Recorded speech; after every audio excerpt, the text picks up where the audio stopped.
સૌપ્રથમ તમે તમારા માટે તાળીઓ વગાડો. જોરદાર.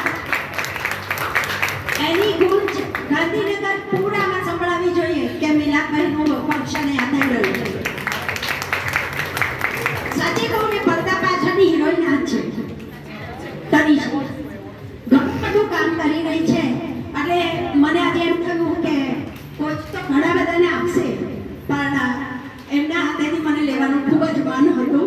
Thank you Tanisha, thank you Meenabhai, and thank you.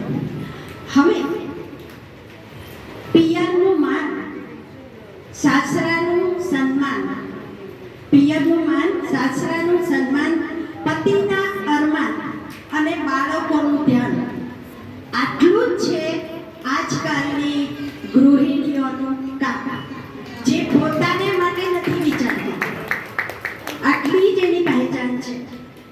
સાચે કહું તો ગૃહિણી એ શબ્દમાં જ એનો અર્થ છે કે આખું એનું ઋણી છે, એને કહેવાય ગૃહિણી. આ કહેવામાં આવે છે કે દીકરી તો પારકી થાપણ છે, એટલે એનું કોઈ ઘર નથી હોતું. સાસરીમાં જાય તો કે છે પારકી જમી, અને પિયરમાં હોય તો એવું પારકી થાપણ છે.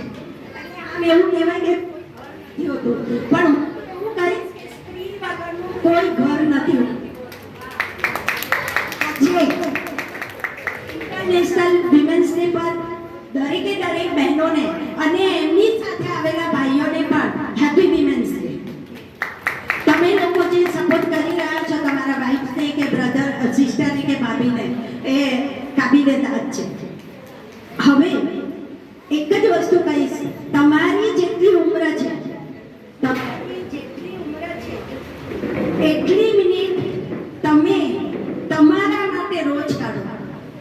તમારા સ્વાસ્થ્ય વિશે કંઈક વિચારો કે કંઈક કરો, યોગા કરો, એક્સરસાઇઝ કરો, કંઈ પણ કરો. ફિટ